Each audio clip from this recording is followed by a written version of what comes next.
disais, mais waouh, il faut qu'on m'interne. Je vois des scènes horribles. Toutes mes plus grandes peurs se matérialisent.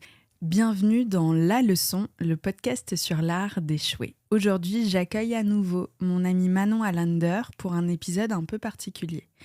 Ensemble, on va parler d'un sujet encore trop peu abordé, les pensées intrusives que l'on peut aussi nommer phobie d'impulsion.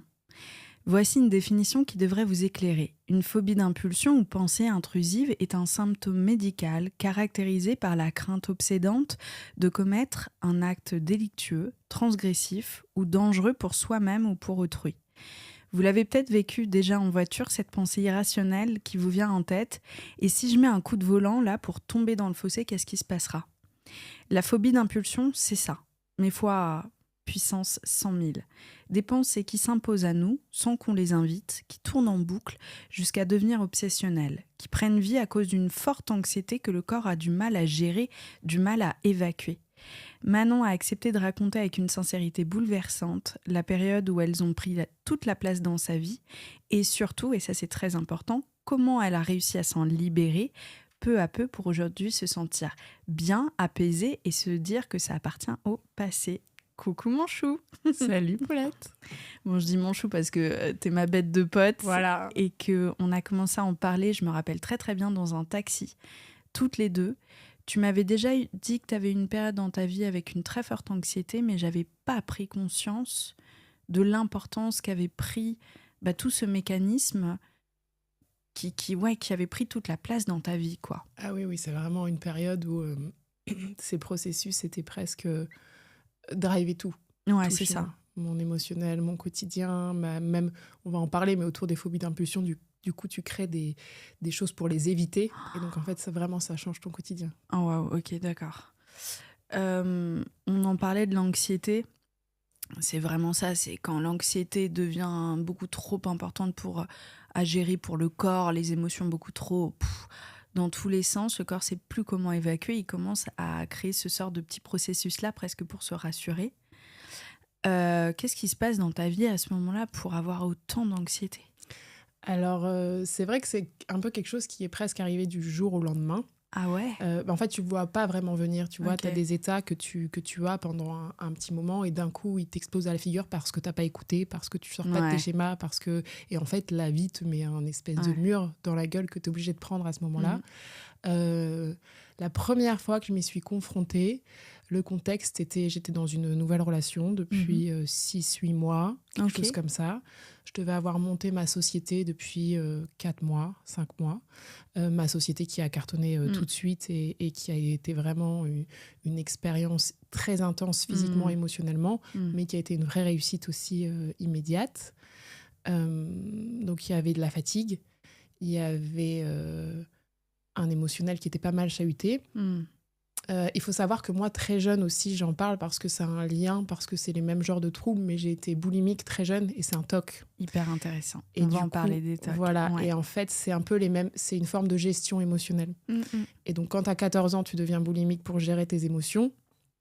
J'ai arrêté de l'être vers 23-24 ans, mais en passant un peu en force, en me disant stop, maintenant c'est fini, mais sans gérer l'émotionnel qui avait déclenché ça. Tu sais que je savais pas que la boulimie c'était un TOC. Si, c'est un trouble obsessionnel compulsif et c'est une manière de gérer l'émotionnel, non géré. Et je pense que plus jeune, je me suis gérée comme ça et je remercie ce TOC parce qu'il m'a certainement permis d'avancer et de continuer. Il m'a protégée sûrement de plein de choses, mais je l'ai stoppé de manière avec mon mental très net, très clair, sans aller faire le travail derrière qui était nécessaire. Et quelques années plus tard, quand j'étais dans une période à nouveau un peu difficile émotionnellement, je pense que voilà, ça s'est matérialisé autrement, avec une violence un peu plus forte aussi, pour que vraiment, cette fois, j'aille dire qu'est-ce qui se joue et que j'aille travailler ce truc-là. Donc, lorsque j'ai ma première phobie d'impulsion, je me souviens très bien, j'étais chez mes grands-parents, que j'aime, c'est des personnes que j'aime tellement, c'est vraiment mon cocon le plus proche, le plus solide. Et j'étais un soir dans le lit. Alors, je sentais que j'avais un peu d'anxiété. Je sentais que les choses, elles perdaient un peu de leur sens. Mais bon, c'est le départ, c'est le début de ton entreprise. Ça a fait sens que ce soit une période assez stressante. Oui. Et puis, j'imagine que tu dois te dire, OK, bon, allez, on fait le dos rond. C'est le quotidien de... Oui, mais je me souviens que la première chose qui a été la plus dure pour moi, c'était de voir la réussite fulgurante de mon entreprise, dont honnêtement, je pense, chaque entrepreneur, quand il commence quelque chose, rêve de ça. Ouais. Et de voir à quel point ça me remplissait pas. Et fait, c'est ce décalage entre l'illusion que j'avais de me dire, OK, comment ma société va marcher, je vais être super bien, je vais être trop heureuse. Et en fait, dans la réalité, ça n'a pas rempli ce vide que je cherchais à remplir. Et c'est là que l'anxiété s'est installée. Avant, je pensais que réussir enlèverait tout ça. Et je me suis retrouvée à poil à dire, OK, j'ai fait tout ce que je pouvais, j'ai réussi une boîte, j'ai un mec, j'ai machin. Et je sens toujours ce vide. Donc là, je pense que je me suis pris un mur dans la gueule de « Ok, mais comment on fait maintenant, quoi ?» C'est quoi, du coup, la porte de sortie de ce truc-là ? On en avait parlé d'ailleurs, pas en détail, mais dans notre premier épisode qu'on a enregistré ensemble, de comment la réussite sociale n'est pas forcément celle qui nous nourrit et qui nous rend... Si elle n'est pas alignée avec toi, c'est ça. Elle nourrira pas ça. Je veux dire, ça laissera un vide et ça creusera même peut-être ce vide. Et du coup, tout part de là, en fait, de cette réussite qui ne me remplit pas, de ce nouveau couple dans lequel je suis installée qui finalement, aucun regret de ces 4 années, mais qui finalement n'était pas tant aligné avec qui j'étais. Et là, il s'est créé, l'anxiété a pris toute la place pour essayer de me sauver, de me sortir de ça. Et j'ai eu cette première phobie d'impulsion chez mes grands-parents. Il était 23h minuit. Mon mec était à côté de moi et j'ai eu une peur... C'était horrible parce que là, à ce moment-là, je ne savais pas ce que c'était. Je n'avais pas de mots là-dessus. J'avais juste l'impression de devenir folle. Qu'est-ce qui se passe ? Des flashs qui te viennent, qui sont violents et qui touchent justement ton socle le plus proche, le plus... Et du coup, moi, je me suis vraiment sentie comme une petite fille dans le noir, dans une forêt hyper dangereuse. J'avais ce sentiment de solitude. Et en plus, quand ça touche ton socle, parce que moi, je suis très famille, quand ça touche ça, ton seul refuge, c'est comme s'il y avait un orage énorme et que le seul toit que tu avais sur la tête, il n'y avait plus rien. Donc, cette sensation d'être à poil complet et dans un... Je savais pas... À ce moment-là, c'était de la détresse.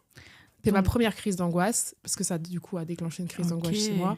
Et je me suis mise à trembler, je me disais, mais waouh, il faut qu'on m'interne. Dès la première, tu t'es dit ça ? En fait, je me suis dit ça au début, et puis après, avec le temps, j'ai compris que c'était pas ça l'enjeu, mais en fait, c'est tellement d'un coup, violent. Alors attends, t'es dans le lit et tu te vois faire du mal à ton conjoint ? Mais non, c'était pas mon conjoint, c'était mes grands-parents, mais je me vois même pas leur faire du mal, mais je vois des scènes horribles. Quoi. Toutes mes plus grandes peurs se matérialisent. Et en fait, je me souviens, j'avais peur de faire des choses que plus personne m'aime, que tout le monde m'abandonne. Ma pire angoisse, en fait, elle se matérialisait et mon cerveau me racontait cette histoire-là. Et quand elle t'arrive à la gueule et que tu connais pas ce sujet et que tu sais pas d'où ça vient, parce qu'après, derrière, attention, il y a des choses très claires et c'est un sujet qui est très connu, on en parlera. Sûr. Mais quand toi, tu es seule face à ça, dans le noir complet, tu crois perdre pied littéralement. De malade, et puis ce que j'entends à travers cette première... crise, c'est aussi la grosse culpabilité que tu ressens d'avoir ces images. C'est un mélange de tout. C'est-à-dire que la violence de tes flashs te déchire le cœur. Tu te dis, mais qui je suis ? Mais qui je suis ? J'ai des idées tordues. Qu'est-ce qui se passe dans ma tête ?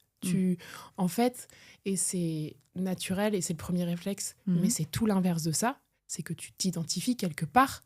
Tu te dis, mais what ? C'est quoi ? C'est mon inconscient ? C'est quoi ? Est-ce que c'est un truc que je souhaite ? En fait, je suis un monstre. Tu paniques total. Il s'avère que la phobie d'impulsion, c'est l'inverse de ça. C'est-à-dire que plus tu vas avoir peur de quelque chose, c'est plus t'en es loin. C'est important. Un fou ne sait pas qu'il est fou. Ça, c'est très important. Quelqu'un qui va faire du mal aux autres, il s'en fout de faire du mal aux autres. C'est pas son problème. Le fait d'avoir des phobies d'impulsion... Les gens qui ont des phobies d'impulsion sont les gens qui passeraient le moins au monde à l'acte. Mais parce que des phobies d'impulsion, ça peut être sur tous les sujets. Hein. Ça peut être... Je sais qu'il y a beaucoup de jeunes mamans qui sont sujettes aux phobies d'impulsion. Et j'avais écouté un podcast là-dessus où il y a des mamans qui osent même plus donner le bain à leur enfant parce qu'elles ont peur de... C'est pas qu'elles ont peur, c'est qu'elles ont des visions où elles vont noyer leur enfant. Ou d'autres où elles n'osent pas leur donner à manger. Elles ont peur de l'étouffer, peur de le jeter dans les escaliers. Et en fait, après, il y a des degrés différents. Dans notre vie, on peut tous avoir des pensées parasites à des moments. On est sur le quai du métro, on imagine pousser quelqu'un. C'est ça, mais fois 100, fois... Et il y en a en plus chez qui ça passe très vite et ils s'en foutent, ils s'y accrochent pas. Moi, j'ai des amis qui ont des phobies d'impulsion, mais ça leur crée pas de l'anxiété, comme moi, ça me crée. C'est-à-dire qu'elles les ont et ça passe. Ouais, mais enfin, il y a aussi combien t'en as par jour. On va raconter ça à la suite. C'est que si t'en as une fois de temps en temps, c'est très perturbant. Ça reste en toi 5 minutes ou pas, tu le dis. Puis bon, tu passes à autre chose. Mais quand c'est toute la journée... Oui, mais après, tu crées ça. C'est-à-dire que moi, j'ai eu cette première phobie d'impulsion qui m'a vraiment... C'est une forme de traumatisme à ce moment-là. Ah ouais. Et du coup, j'avais peur de ça. Du coup, j'avais peur que ça recommence. Et en fait, tu crées ce truc-là. Là où il y a des gens, ils le laissent, c'est pas si important, et ils passent à autre chose, et du coup, ils entretiennent pas ce mécanisme. Moi, ce mécanisme, il me faisait tellement peur, et je le comprenais tellement pas au début, que à essayer de l'éviter, à machin, en fait, tu crées une réalité là-dessus, et ça devient... c'est de plus en plus présent dans un quotidien. Et puis en plus, toi, tu as déjà un caractère à être dans le contrôle. Tu le dis avec la boulimie, etc. Ouais. C'est toujours une forme de protection par essayer de contrôler les choses. Et donc, là où une autre personne aurait lâché prise dessus en disant « Bon, tant pis, je suis pas parfaite, toi, tu te dis « Il faut absolument que je règle le problème. » Il y a ce truc qui m'a collé à la peau très longtemps, c'est mon désir de perfection. Et c'est lui qui a créé cette anxiété. Enfin, en tout cas, tout est lié. Après, je parle vraiment et c'est important de le dire, de mon expérience perso. Je suis ni psy, ni... Voilà. Et c'est important d'être accompagnée par des vraies personnes qui peuvent vraiment... Parce que c'est des sujets importants, qui se traitent très bien et qui sont très connus. Mais en parler, c'est la clé. Bah, la preuve. T'es l'une des potes que j'ai qui est le plus stable et sereine et bien dans sa peau. Alors, ça veut pas dire que t'as tes sujets, mais ça fait vachement de bien aussi de te recevoir parce que t'es vraiment la preuve vivante qu'on peut passer par cette étape-là et donc travailler sur soi et aller mieux et être sereine, bien dans ses baskets, ancrée. Exactement. Voilà. C'est pas du tout une fatalité. Mais ici, on n'est pas du tout des psys. Hein. Je raconte en permanence mes fails, mes bides. Moi, je suis même pas une sachante. Hein. Moi, j'écoute, je rebondis, je suis en mode peut-être que t'étais dans le contrôle, mais c'est tout. Mais effectivement, ce désir de perfection chez moi et cette capacité à ne pas vouloir regarder mes zones d'ombre, parce qu'on a tous des zones d'ombre, et je parle même pas de violence ou de choses dark ou machin, juste on a des zones d'ombre en fait. Et moi, je voulais tellement tout le temps être dans la réussite, dans la perfection, qu'à un moment, la vie m'a mis un truc dans la gueule. En fait, sans ce... J'en serais pas là dans ma vie sans ce passage-là. J'ai mis du temps à l'accepter. Mais en fait, j'ai été obligée. J'étais obligée d'avoir un mur de cette taille-là pour dépasser ce que j'avais à dépasser. T'es en train de me faire le cliffhanger, Manon, là. C'est hyper intéressant ce que tu dis, mais tu vas beaucoup trop loin, beaucoup trop vite. Ici, c'est mon podcast, pas le tien. Donc, t'as ce premier truc. On en a déjà parlé une première fois dans notre épisode précédent, donc je vais pas revenir 1000 ans là-dessus, mais c'est quand même intéressant quand tu dis j'avais tout, mais je me sentais pas remplie à l'intérieur. Mais pourquoi ? Parce que j'avais tout dans l'illusion. Dans mon désir d'être parfaite, dans mon désir d'être noble, de réussite, en tout cas le sens que j'en avais, et en m'éloignant de moi, qui j'étais, mes vrais besoins profonds, de mes propres valeurs, et en fait ça crée un décalage. Et d'ailleurs j'avais eu la chance de faire un stage avec un conférencier qui s'appelle Franck Lobé, que vraiment c'est un homme que j'aime énormément, que je recommande en tant que conférencier, je le connais pas moi personnellement, à part le stage que j'ai fait avec lui, et il m'avait dit sur les phobies d'impulsion que ça touchait beaucoup les gens qui avaient l'impression de pas être dans la bonne vie. Wow.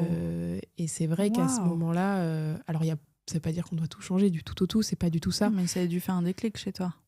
Alors j'avais déjà passé cette phase quand on en a parlé, mais c'est vrai que je me suis dit, c'est vrai qu'à ce moment-là, j'étais à côté. J'étais à côté de tout, et je pilotais ma boîte de manière automatique. Mon couple, je voyais bien qu'il y avait des choses qui nous séparaient vachement, mais je m'étais engagée, ça y est, émotionnellement, j'étais amoureuse, donc voilà. Début de la trentaine, c'est ça. Cette pression d'avancer aussi. C'est ça, et du coup, je pense que j'ai juste foncé sur un chemin sans trop me connaître, alors que je suis quelqu'un qui a beaucoup travaillé déjà sur elle depuis longtemps, mais je pense que le dur et le vrai travail où j'ai commencé à enlever toutes les couches de l'oignon, tu sais, pour revenir à quelque chose de simple, il s'est fait vraiment à ce moment-là, et effectivement il y avait plein de choses avec lesquelles j'étais pas alignée. C'est dur à accepter cette leçon de la vie, mais c'est tellement vrai que la vie nous donne 2-3 exemples à chaque fois pour qu'on capte une leçon, et puis si on capte pas, elle tape dans le dur, quoi. Ouais.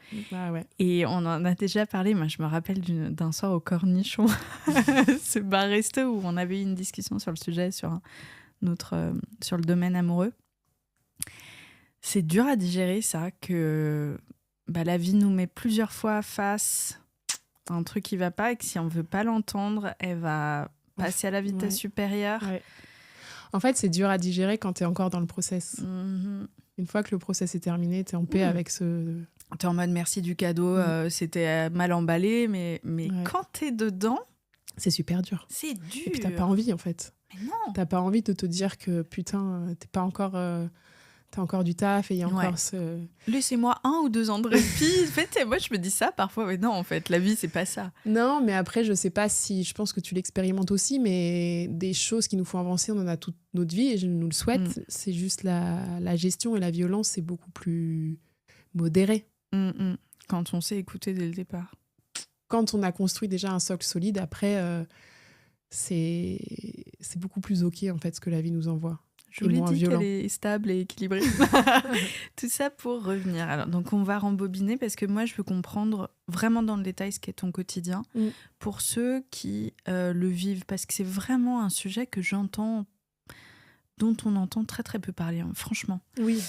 Et j'ai envie que déjà les personnes qui se reconnaîtront puissent se dire je ne suis pas toute seule, ça fait du bien. Il y a quelqu'un pas tout seul et vous n'êtes pas fou. Voilà, exactement. Et puis pour ceux qui ne comprennent pas ce que c'est, pouvoir mieux l'appréhender pour avoir plus d'empathie ensuite. Ouais. Donc tu as cette première crise. J'ai cette première crise et naturellement, comme n'importe quel humain qui n'aurait pas cette sensibilité psychologique, je me juge énormément. Ouais. Et c'est peut-être la chose la plus dure dans les phobies d'impulsion, c'est le jugement et la sentence qu'on fait tomber sur soi. Et c'est pour ça que l'entourage aussi, c'est important de connaître ça aussi, même si on n'est pas touché, parce que c'est vraiment ce jugement qui peut être aussi très très dur et qui t'enfonce. Qui t'enfonce, ouais. Donc j'ai cette première crise et je me demande ce qui m'arrive. J'ose à peine... Alors j'en parle tout de suite quand même. J'en parle tout de suite à mon mec, j'ose dire ce qui se passe. Donc ça, je pense que c'est quelque chose qui m'a beaucoup beaucoup aidée dans le process. C'est Moi, c'est vrai que je suis quelqu'un en mouvement tout le temps. Je me laisse pas tomber. Donc ça a été très très dur pendant 1 ou 2 ans vraiment. Mais j'ai jamais arrêté d'essayer avec des moments de désespoir total, mais j'ai jamais arrêté d'essayer d'avancer et tout ça. Donc j'ai cette première crise et puis en fait après ça, je me souviens plus exactement, mais ça s'accélère très vite et du coup j'essaye d'éviter des situations parce qu'un couteau me fait peur. Tu vois, donc j'ai essayé de ne pas avoir de couteau, j'ai essayé de... Ça se manifestait comment ? Est-ce qu'il y avait des trucs en particulier ? Tu parlais du métro, est-ce que c'était récurrent ? Est-ce que... À un moment, là où c'était le plus présent, quotidiennement, je luttais contre ça. Oh là là. Donc en fait, ça te demande une énergie folle. Mais c'est ça. Et je continue à fonctionner, et je continue à faire ma vie, et je me suis jamais enterrée sous ma couette à être dans le noir et à plus... j'ai continué, mais... Et à être médiatisée parce que ta boîte prenait de l'ampleur, donc à sourire. Oui. T'es mannequin, donc... oui, et en même temps, tout ça, ça m'a tenue aussi. Ça m'a tenue dans le monde réel, ça m'a tenue dans... Mais juste, l'énergie que je devais déployer pour fonctionner, elle était énorme. Ouais. Et là, tu vois, en t'en parlant, je réalise à quel point j'ai de la ressource. Parce que c'était... c'est fou l'énergie que ça demande de lutter contre ça tout le temps. Et donc tu te réveilles le matin, c'est quoi ton quotidien à ce moment-là ? Il y a quand même des moments où tu es un peu tranquille, tu vois, donc tu peux avoir quelques heures où tu es un peu tranquille, et puis d'un coup, et en plus le pire c'est que ça vient saboter souvent des moments qui sont très cool. Il y a une espèce d'auto-sabotage là-dedans qui est énorme. Okay. Tu te tues toi-même, quoi. Et donc des moments de joie, les moments en famille par exemple devenaient un stress pour moi. Alors que, comme je te disais, c'est mon refuge et c'est mon... Donc, c'est cette gestion-là qui est très, très dure. C'est ce qui m'a rendue le plus malheureuse, c'est de ne pas savoir où me réfugier. Donc, j'étais obligée d'avancer, en fait. En fait, c'était comme si j'étais vraiment sous la tempête, j'avais plus de refuge. Donc là, en fait, tu mets un pied devant l'autre en espérant qu'à un moment, ça se termine, quoi. Mais du coup, le quotidien est épuisant.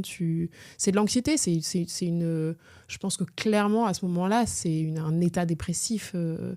qui se voit pas de l'extérieur parce que tu es en mouvement et que tu fais ta vie, mais j'étais en mode survie. Ah, mais survie de fou. Et d'ailleurs, je me disais à ce moment-là, si la vie c'est ça, je tiendrai pas une vie.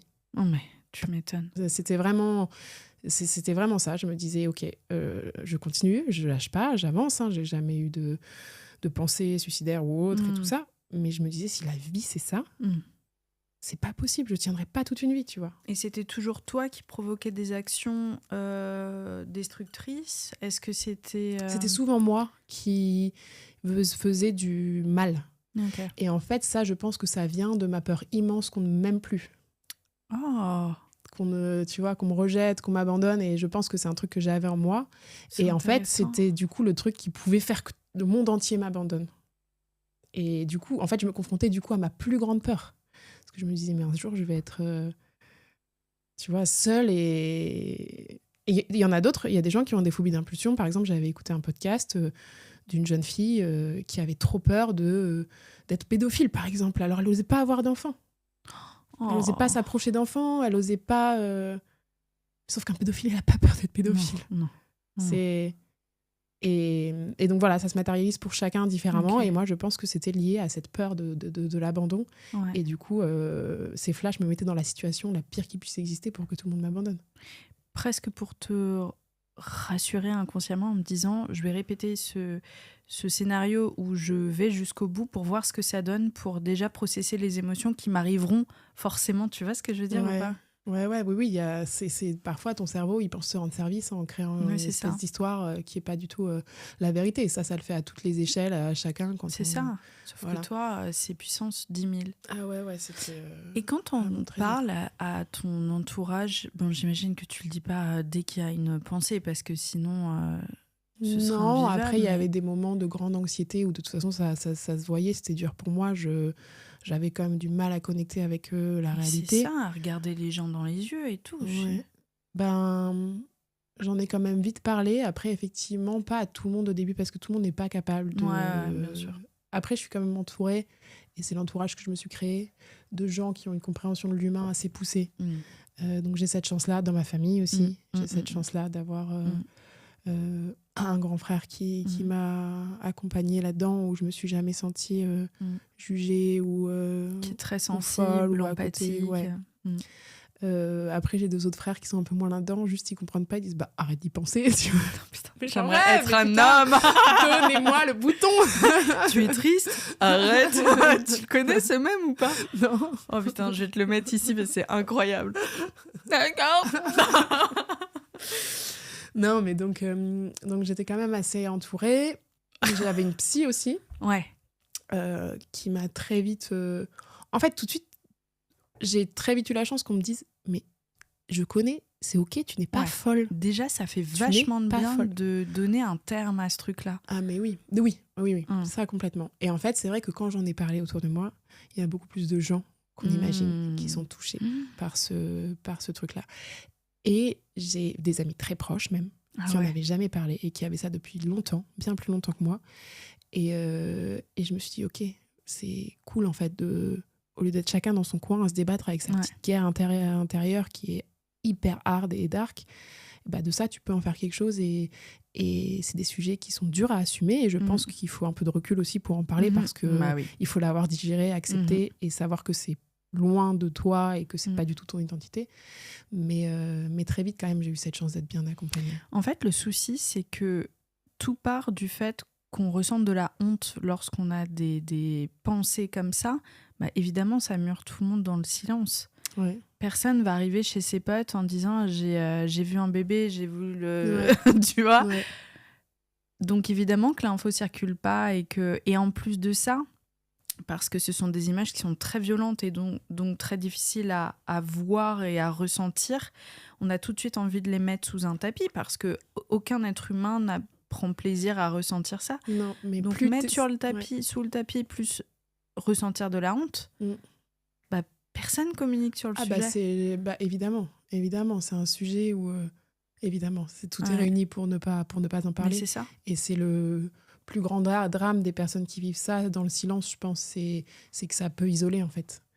Si on n'a pas cette capacité, cette possibilité d'en parler, ça peut vraiment, vraiment isoler. Donc pour moi, c'est la clé de ce truc-là, c'est justement d'en parler, de la communication. En fait, le plus dur là-dedans, c'est... Et on va parler de toi, quelles ont été les étapes pour t'en sortir, et puis aussi peut-être des... Alors, encore une fois, t'es pas pro, mais peut-être que t'as des tips qui ont bien marché sur toi, qui seront toujours intéressants. Mais j'ai l'impression que faut peut-être presque aller à contre-courant de notre instinct en lâchant prise au lieu de mettre sous le tapis. Ça, c'est exactement ça.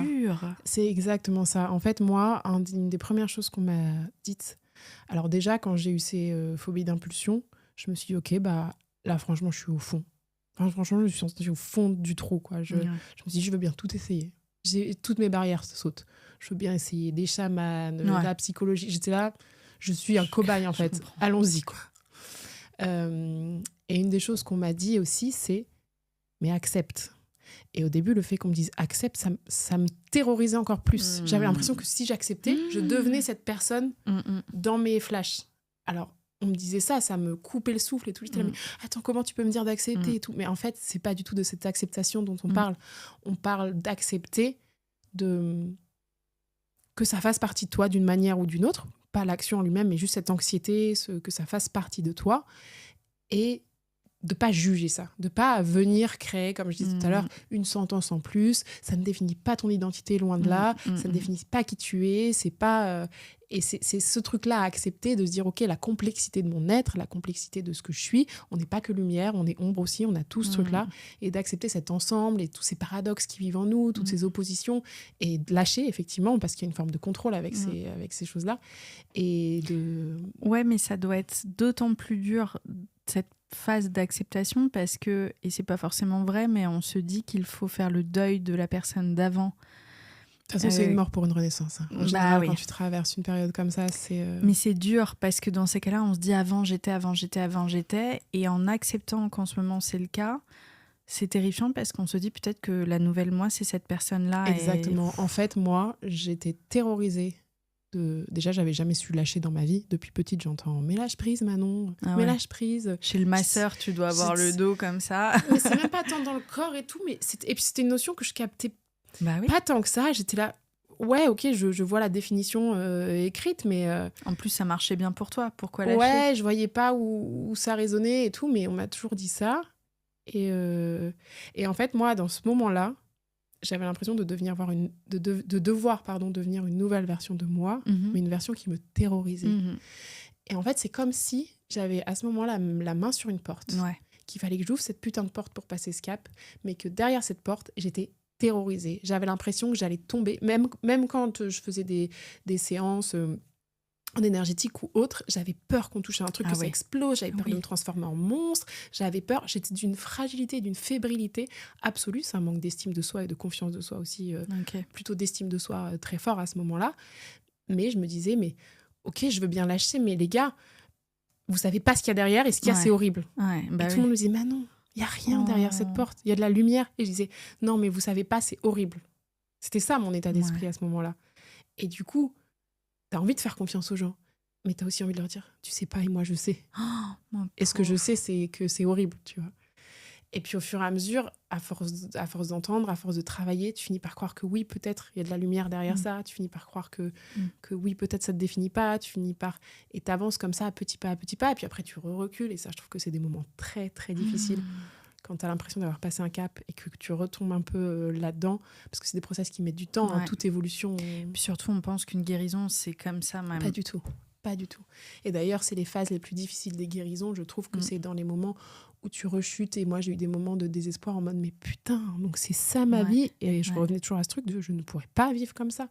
Parce que en fait, et c'est en me débarrassant de tout ça que je me rendais compte à quel point je suffoquais, à quel point je ne vivais pas, à quel point j'étais en mode survie.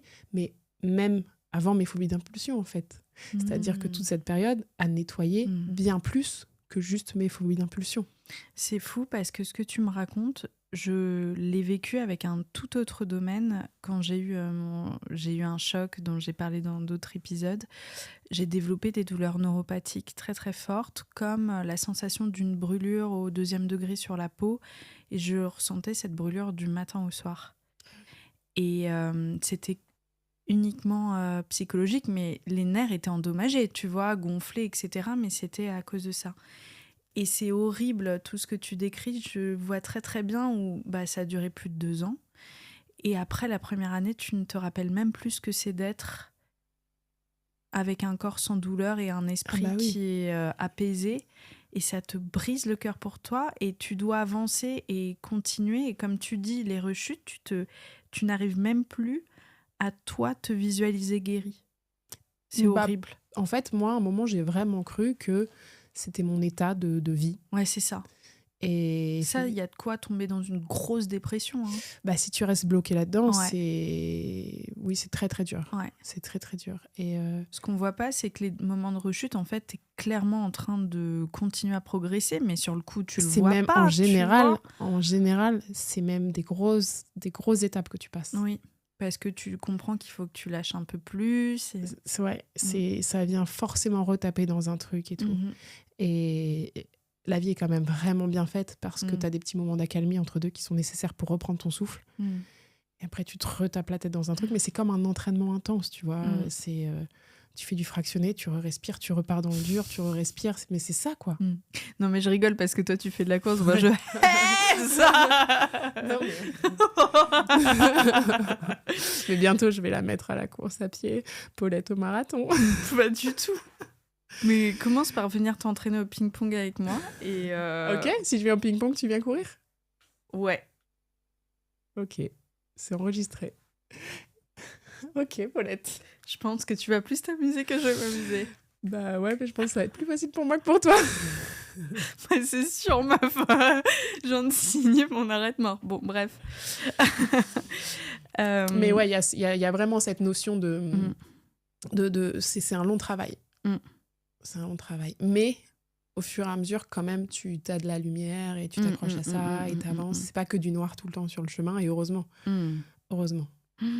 Mais en plus, ça dure 2 ans, quoi. Parce qu'au départ, on se dit 2-3 mois, allez, et puis tout le monde doit te rassurer en te disant tu vas faire 2-3 séances d'hypnose et ça va passer, et c'est pas le cas. Après, et ça reste. Oui, après, c'est différent pour tout le monde. Moi, mon chemin, il était celui-là, mais je te parle de 2 ans pour vraiment être dans l'acceptation totale, ne plus avoir peur de ça, ne plus que ce soit plus un sujet pour moi et tout ça. Heureusement que tu le sais pas au début. Mais comme n'importe quoi que tu commences, parfois il vaut mieux pas savoir en fait le chemin que tu vas prendre. Et s'il y a des gens qui sont pleins dans leur phobie, vous pouvez aller beaucoup plus vite sur des sujets. Enfin, ça, vraiment, c'est très vrai. C'est vraiment des schémas ça, pour le coup, pareil, ce truc de la maladie, j'avais commencé à googler et je lisais des trucs abominables en mode ça fait 1 an et demi, ça a pas changé, moi ça fait 8 ans. En fait, c'est des conneries de regarder ça parce que chaque personne a un fonctionnement interne différent, une histoire différente. Et des ressources différentes. Des ressources différentes. Parfois, tu as des déclics qui viennent de nulle part parce que tu as processé le truc aussi physiquement, pas que mentalement.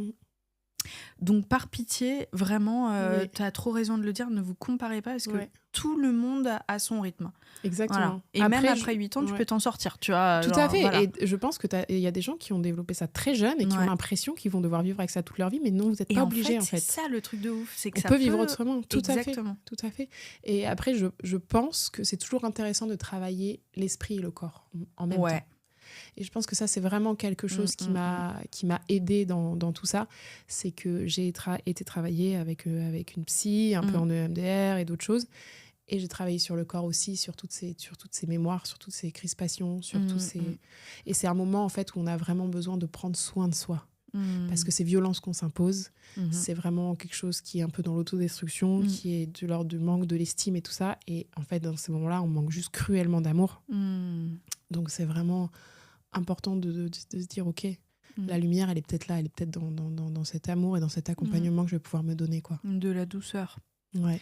Beaucoup de douceur. Mais c'est dur parce que c'est hyper en opposition avec la violence de ce que tu vis. C'est hyper dur. Et puis quand t'es dans ce truc de la boulimie, j'en ai fait aussi, ma mère aussi, comme beaucoup de femmes malheureusement, donc je vois très très bien le processus.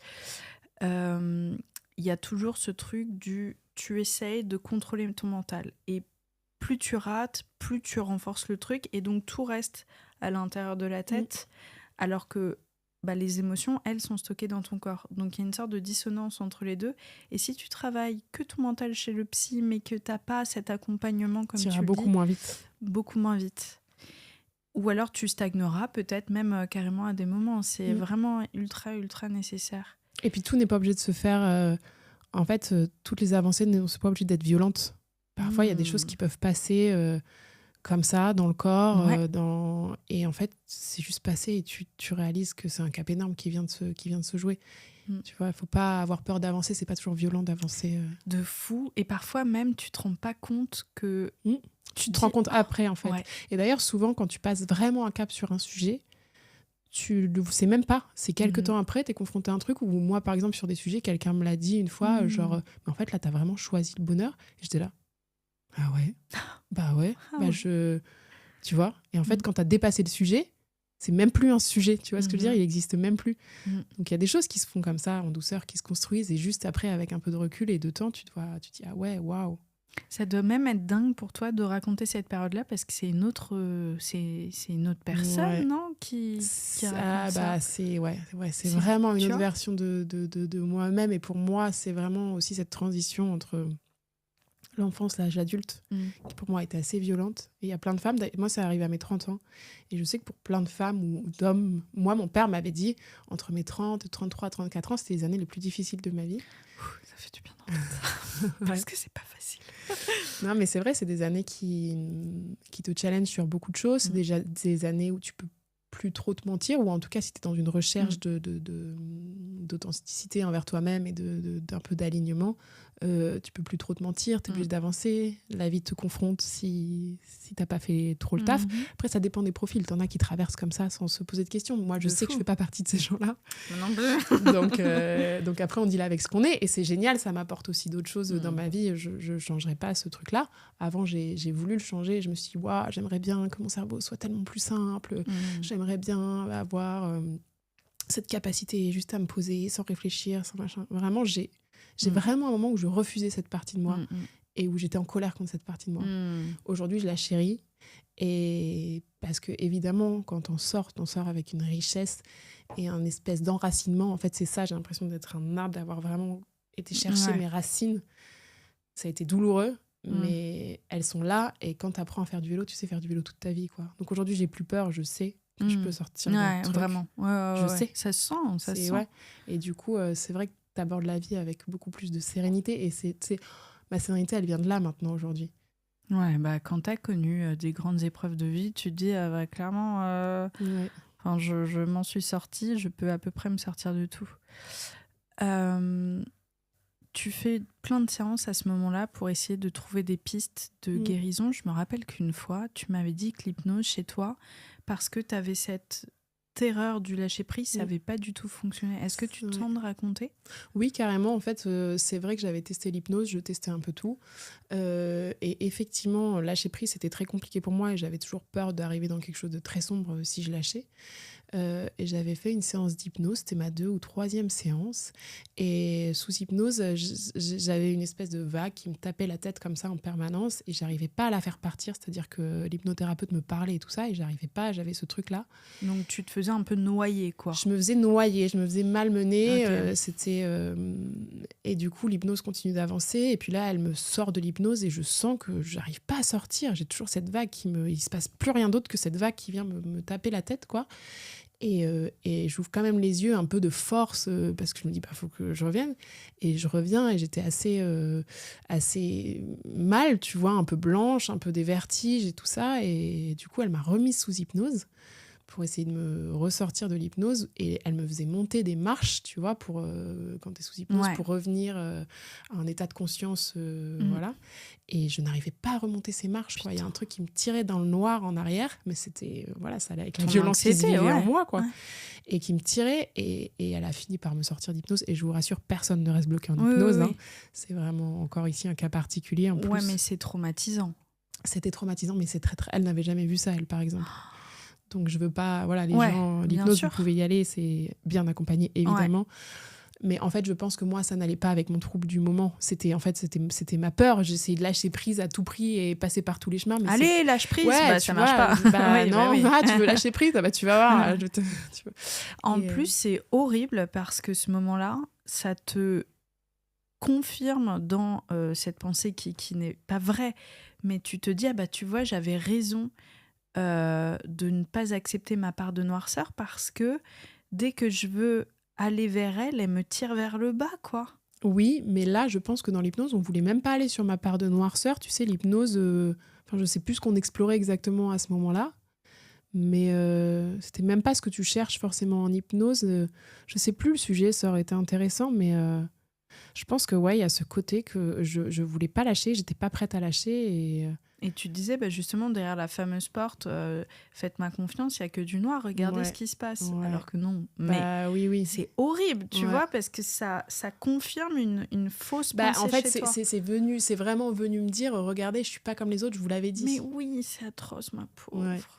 Mais du coup, je suis juste passée sur d'autres choses parce qu'il y a plein de... En fait, il faut faire ça avec quoi on est à l'aise. Et qu'est-ce qui a marché chez toi ? En fait, c'est très difficile pour moi de dissocier une technique qui aurait marché. Parce que c'est vraiment un ensemble de plein de choses, de passer par le corps, de passer...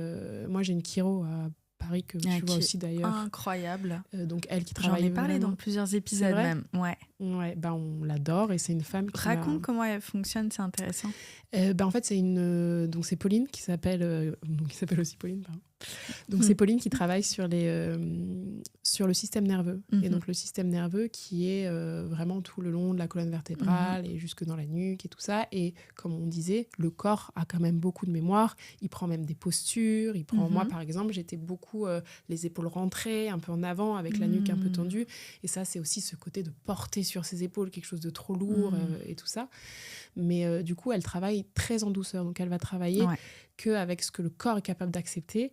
Et en fait, elle va recréer des liens entre tes propres connexions corporelles, tes propres énergies, tes propres ressources, en fait, de retrouver un peu ce pouvoir que tu as et cette énergie. Parce que moi, à ce moment-là, c'était même pas de la sous-énergie, c'est qu'il y avait plus d'énergie vitale dans mon corps. Normal. Et du coup, ça, c'est des petits déclencheurs, tu vois. Alors, c'est pas game changer du jour au lendemain. Il faut vraiment prendre le temps, le faire, être à l'écoute de son corps, observer. Ça, je pense que ça m'a beaucoup aidée. Mais pareil, au début, par exemple, les premières séances avec elle, je me souviens, j'avais envie de crier. Tellement c'était inconfortable pour moi. J'avais envie de crier, j'avais envie d'insulter, ça me créait quelque chose d'assez difficile. Là où maintenant, je m'endors à chaque fois, je suis trop contente d'y être, c'est génial et voilà. Mais c'était dur. Et pareil, j'avais peur qu'elle touche un truc qui fasse tout déconner. Et du coup, dès qu'elle arrivait... Et en plus, t'es en séance avec d'autres personnes. Donc, Et dès qu'elle arrivait au niveau du cerveau reptilien, qui est le cerveau, qui est à la base de tout ça, puisque c'est celui qui crée tout ce qui est... les mécanismes de défense. Tout ce qui est de l'ordre de ta survie. Donc en fait, moi, cette partie de mon cerveau avait carrément pris l'entièreté de ma personnalité. Et dès qu'elle s'approchait de ça, c'était super difficile pour moi. C'est-à-dire que j'avais envie de péter un plomb, quoi. Ouais. Alors que maintenant, il est apaisé et qu'elle peut y aller sans problème, tu vois. Donc, il y a ça qui m'a beaucoup aidée. Il y a bien sûr ma psy qui me connaissait déjà d'avant. Donc, ça a été vraiment le côté, ces phrases de les fous, ils savent pas qu'ils sont fous, ils ont pas peur d'être fous. Elle m'a vraiment rassurée sur la normalité des choses et sur le fait... elle m'a pas dit que je devais aller voir un psychiatre, elle m'a pas dit que je devais... tu vois. Alors, par contre, elle m'avait... En fait, ça, c'est intéressant parce que elle m'avait quand même dit, avant que je fasse ma première phobie d'impulsion, elle avait vu l'anxiété qui s'installait en moi. Et elle m'avait dit, Manon, je pense que va voir ton médecin et que ça peut être pas mal de te mettre sous antidépresseur très léger, parce qu'elle sait que je voulais pas du tout avoir affaire à ça, très léger pour quelques temps. Juste le temps de... Elle me disait, Manon, on a le bras cassé, on met un plâtre et on enlève le plâtre ensuite, quoi. Moi, j'avais trop peur de ça, de ces dépendances. Et puis moi, tu sais, je suis de l'école de, mais non, mais je peux gérer, j'ai les ressources, je suis machin. Et du coup, je me souviens que j'avais été quand même chercher cette boîte d'antidépresseurs et que je l'avais pas prise. Je voulais pas la prendre. Et une semaine... Elle était tout le temps avec moi dans mon sac, mais j'avais pas commencé. Et une semaine après, j'ai eu ma première phobie d'impulsion. Et là, j'ai commencé à prendre les antidépresseurs. Waouh, la phobie d'impulsion plus un nouveau médicament, ça devait être dur à gérer. J'ai pas trop eu d'effets secondaires, mais de toute façon, je veux dire, Paulette, j'étais tellement au fond que... Non, mais franchement... Ça va, ça je connais, je me sens plutôt familière. Tu sais, quand tu me dis ça, moi, ça me met en colère sur ma psy, que j'ai eue durant des années, que je trouve incroyable. Personne n'est parfait, et là, je pense qu'elle a déconné là-dessus. C'est que ces 2 années que j'ai passées avec ces douleurs-là, j'étais sur la leçon, mais j'allais jusqu'à pleurer 5 fois par jour, tellement c'était invivable. Bah oui. C'est un mode survie aussi que tu actives. C'était... Et elle m'a toujours dit, mais t'as pas besoin de ça, prends pas de médoc, machin. Parfois, ça aide, en fait. Mais non, mais ça me bute parce que j'aurais pu avoir un peu d'apaisement et avoir donc à nouveau quelques ressources, retrouver un peu de l'énergie pour aller justement travailler ça. Et ça m'a en plus mis dessus une sorte de culpabilité de ok, bah du coup je vais devoir m'en sortir seule parce que il faut que je sois plus forte que. Mais c'est du bullshit pour moi, tu vois. Bah, disons que je comprends qu'il y ait des gens qui soient pas. Je comprends, et moi je suis vraiment cet équilibre de ok, on a quand même des ressources. C'est quand c'est le professionnel qui qui émet en fait un jugement. En fait, finalement, sur le fait carrément. De prendre ou pas prendre. Et parce que j'avais émis plusieurs fois la possibilité, parce que j'étais là en mode je me réveille dans la douleur, je pleure dès le réveil, je me couche dans la douleur. Mais il faut que tu t'en sortes solo, machin. Et ça, franchement, ça me reste là. Ouais, je comprends. Tu vois ? C'est vrai que parfois, et c'est ce que ma psy avait beaucoup travaillé là-dessus pour que j'accepte d'en prendre, c'est que en fait, si tu peux te faire aider sur un temps donné, pourquoi ne pas le faire ? Pourquoi on est toujours obligé d'être dans un combat pas possible ? Alors, ton combat, il reste là, parce que tu dois travailler ce que tu as à travailler, sinon tu prendras des antidépresseurs toute ta vie. Et clairement, je suis pas constituée comme ça. En plus, moi, je m'étais mise dans la tête, 6 mois, dans 6 mois, c'est stop. Voilà. Après, il faut se laisser le temps qu'il faut, mais...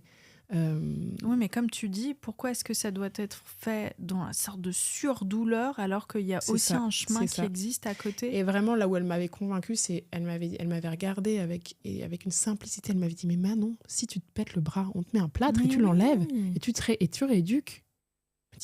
Non, je tiendrai toute seule. Non, c'est bon, je vais pas bouger mon bras. Non, mais t'inquiète, je vais quand même prendre le métro à heure de pointe. Je suis plus forte que ça. Mais oui, et du coup, ton bras, il va mettre 6 mois de plus à cicatriser. Et c'est même pas possible. Si des médecins nous écoutent, ils nous le diront. Mais... Avec le bras, t'as vu comme il a bien cicatrisé sur regarde. Alors, ceux qui prennent des plâtres, franchement... Oh, les nulos. Si, joueurs. Ouais, bah ça me bute en fait, je te jure, je suis pas parfaite, mais ça me met encore en colère quand je repense à ça. Mais bon, écoute, c'est fait. Hein. Bah oui, et puis t'as traversé... Ouais, mais je sais qu'une autre voie aurait été possible et que moi, elle me traumatise encore cette période-là. Ok. Parce que ça a été extrêmement violent et que ça aurait pu être un peu plus doux, comme tu dis. Ouais, je comprends. Ouais. Parenthèse fermée. Je l'adore, je vous adore si vous m'écoutez, mais là vous avez déconné. Donc il y a la chiro, il y a évidemment la psy, pour moi, à la base de tout. C'est chiro, le fond de tarte. Okay. Exactement. Et puis après, moi j'ai testé des soins énergétiques qui me parlaient ou qu'on m'avait recommandé. T'as trouvé ça bien ? Ouais, il y a des choses qui m'ont... En fait, ça peut te mettre un peu de lumière et de douceur. Ouais. Moi, je suis assez cartésienne, mine de rien. Ouais ? Oui, je crois que ce que j'expérimente, en fait. C'est-à-dire que si tu vas me raconter quelque chose et je crois ton expérience, je ne la remettrai pas en question et je suis très ouverte, en revanche. Mais moi, je crois ce que j'expérimente. Oui, c'est vrai, il y a une nuance à ça. Oui. Et j'ai expérimenté des choses qui m'ont vraiment fait du bien et je m'en fous d'où ça vient. Que ce soit placebo, que ce soit... Je m'en fous, il n'y a pas de débat là-dessus, en fait. Mais même l'effet placebo, on sait que ça fait du bien, c'est prouvé scientifiquement. Donc, en fait, arrêtons de vouloir tout contrôler avec nos petits cerveaux d'humains, nos petits yeux d'humains et dire « Ah non, moi, je vois tout, je connais tout, je sais tout. » Non, c'est large, c'est ouvert et il y a des choses qui me parlent, il y en a qui me parlent moins, il y a des choses qui me rassurent. Et en fait, pourquoi je vais aller me priver de ces outils sous couvert de c'est trop perché ou c'est trop... Je m'en fous. Et surtout, t'as besoin de prouver quoi ? Tu sais ce que je veux dire ? Pour moi, il n'y a même pas de combat. J'adore avoir des discussions avec des gens sur des croyances, on peut appeler ça comme on veut, ou sur des croyances, où après chacun peut voir des choses, des signes, des choses qui rassurent. Mais putain, en fait, t'es bébé, on te donne un doudou, t'es content, quoi. Ton doudou, il n'a pas de pouvoir magique, pourtant, dès que tu le prends dans les bras, tu t'arrêtes de chialer. Bon, bah... C'est tellement vrai, parce que, en fait... Et pour moi, ça se divise en 2 catégories. Seuls ceux qui veulent prouver et ceux qui veulent être heureux, tu vois, à un moment donné. Mais après, si toi, ça te fait du bien et que t'es bien dans ta peau. C'est C'est ça, et de prouver dans un sens comme dans l'autre. Hein. Moi, les extrêmes m'emmerdent, c'est-à-dire que celui qui veut te prouver par A plus B que les énergies célestes, j'en sais rien, machin, elles existent, chiant. Ouais. Ceux qui veut te prouver qu'en fait, non, on connaît tout avec notre petit cerveau d'humain. En fait, dans les deux cas, j'ai envie de dire, les gars, ayez de l'humilité. De, on sait pas. Exactement. Ouais. Et accepter notre condition d'humain, de ne pas tout savoir. En fait, on continue de découvrir des dingueries dans les années. Enfin, je veux dire, un jour, les gars, on a cru que la Terre était plate. Alors, il y a peut-être des platistes qui nous écoutent, je suis désolée. Non, j'ai assez confiance dans la... Honnêtement, j'ai une super communauté. Bon, mais voilà, ce que je veux dire, c'est ayons l'humilité de savoir qu'on ne sait pas tout et expérimentons ce qui nous, à titre perso, nous fait du bien. Et moi, j'ai été là-dedans et il y a des choses où je me suis pris mon micro, ça m'a fait peur. Phobie d'impulsion. Un peu coquine, la phobie d'impulsion.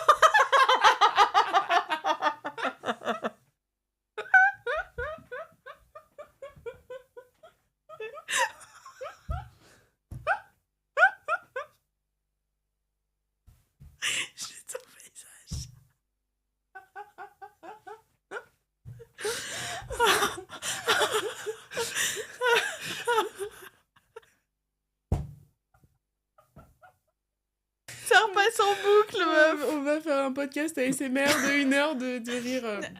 Elle est en train de se baver dessus. J'ai roté et je me suis bavée dessus. Mais en même temps... Paulette revient. En même temps, j'ai pris de l'eau pétillante.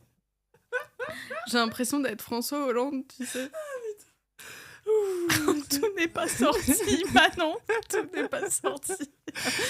Wow. Pour ceux qui nous écoutent, faudra voir la partie vidéo pour comprendre. On est sûr qu'on va pas la couper.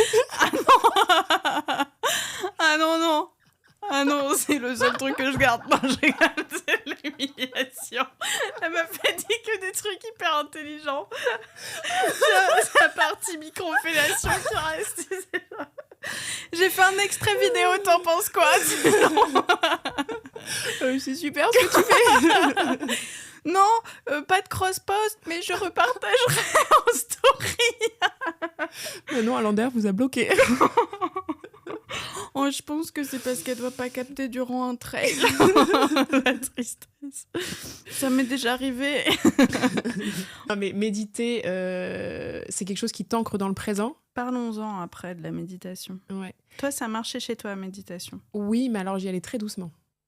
C'est-à-dire que j'allais pas dans des méditations. Encore une fois, je faisais d'abord vraiment de la respiration, des choses qui te laissaient dans un état de conscience pas trop modifié, tu vois, parce que y a toujours ce truc de lâcher prise. Et du coup, j'essayais de... Déjà, la connexion à la nature me faisait vachement de bien. Ouais. Je me connectais un peu à ça. À un moment, je parlais un peu à mes guides, tu vois, ou aux personnes que je pensais un peu, que je pensais qu'ils pouvaient me protéger. Et je me sentais un peu moins seule dans ce truc-là. Parce que je me disais que là-haut, on ne pouvait pas se foirer. Et que même si... parce que j'avais du mal à faire confiance autour de moi, puisque tout était devenu compliqué. Dangereux. Ouais, dangereux, c'est ça. Et du coup, j'essayais de me raccrocher à quelque chose de plus grand.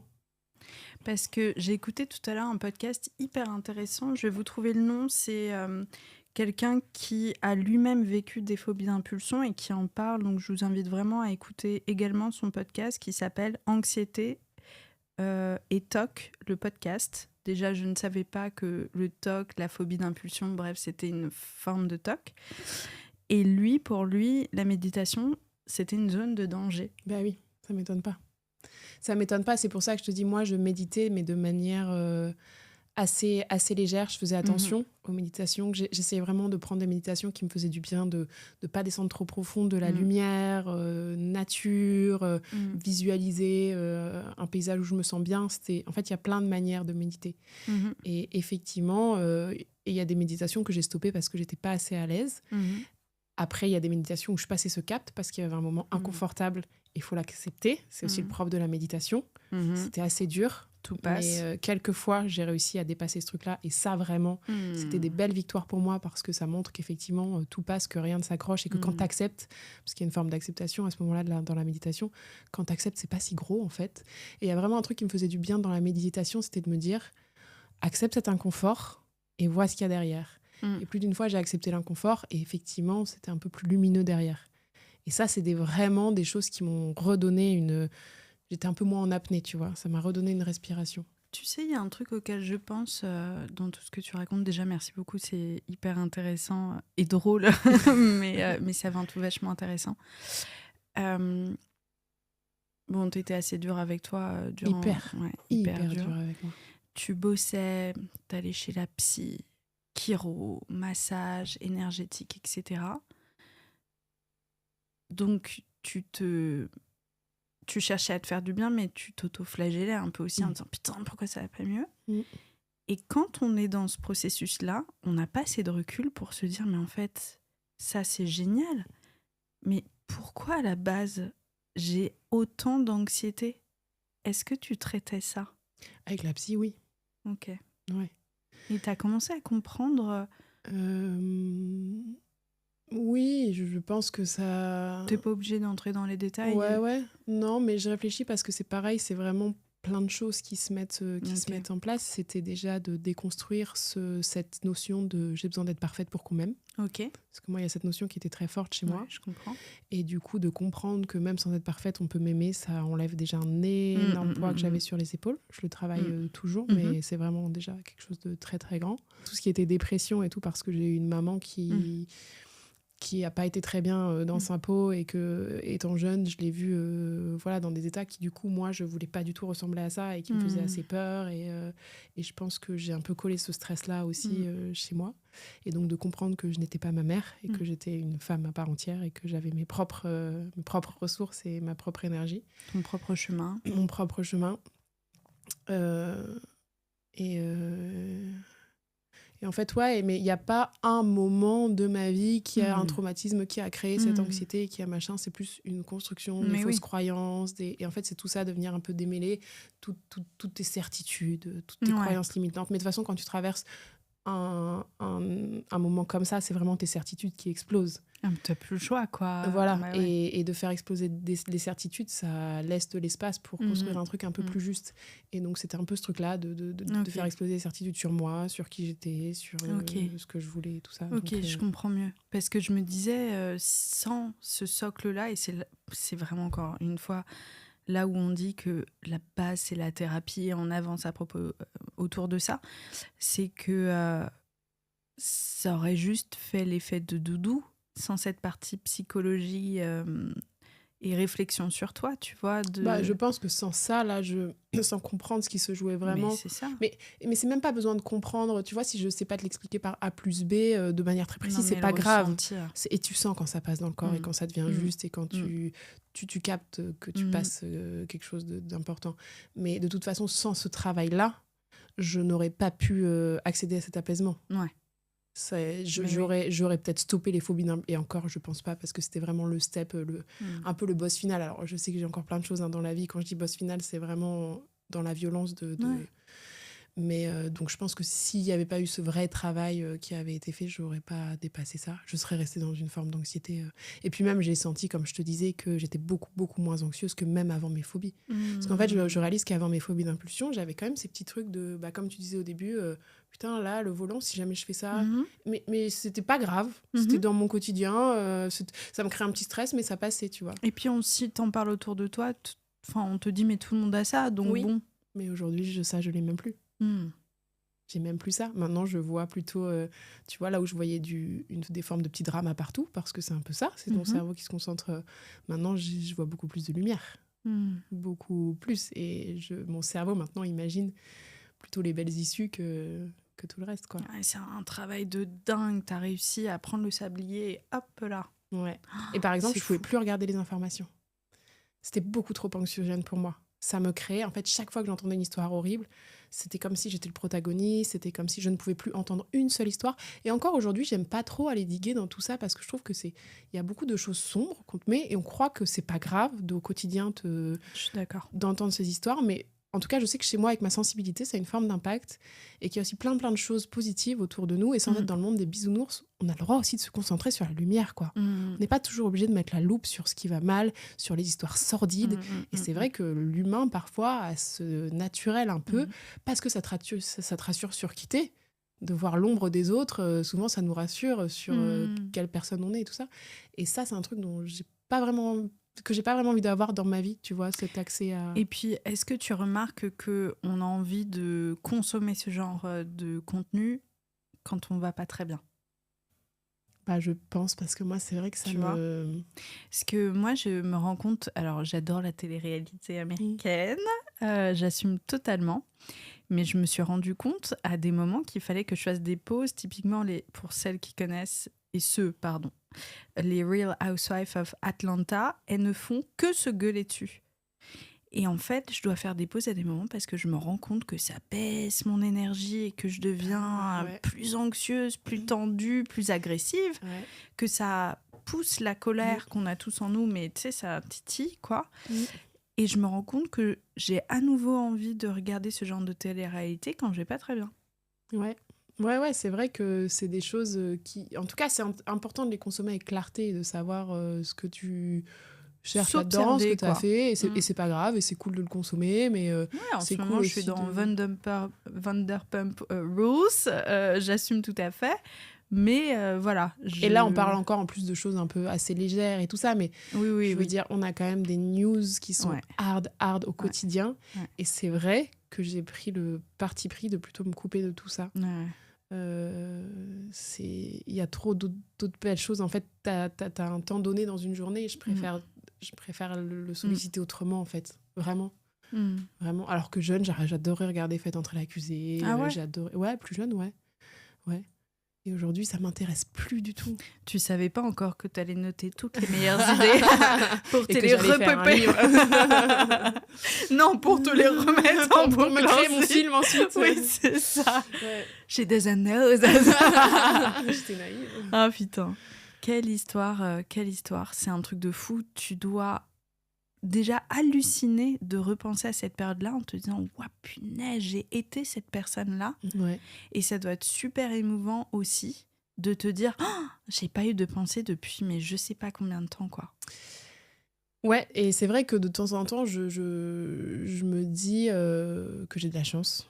Je me rappelle à quel point dans la vie on peut être dans le noir. C'est comme quand tu perds la santé, même juste que tu es malade pendant 3 jours avec une énorme angine.